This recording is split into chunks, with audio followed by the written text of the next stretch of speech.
বেজায় বিপাকে বিজেপির প্রাক্তন রাজ্য সভাপতি দিলীপ ঘোষ।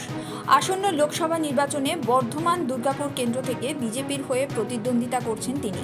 মুখ্যমন্ত্রী মমতা বন্দ্যোপাধ্যায়কে নিয়ে দিন কয়েক আগে বেশ কিছু মন্তব্য করেছিলেন তিনি। তার সেই মন্তব্যের পরিপ্রেক্ষিতেই এবার জাতীয় নির্বাচন কমিশন নিল কঠিন পদক্ষেপ।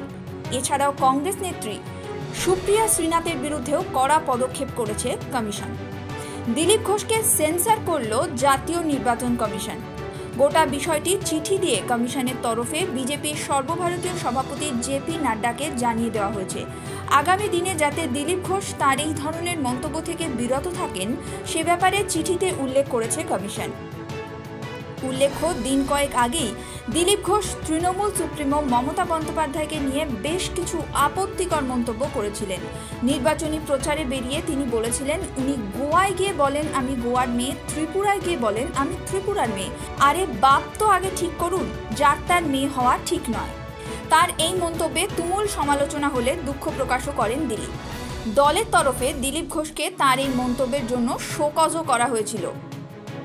তবে নির্বাচন কমিশনে বিষয়টি নিয়ে নালিশ জানিয়েছিল তৃণমূল। তারপরেই এবার দিলীপ ঘোষকে সেন্সর করেছে জাতীয় কমিশন।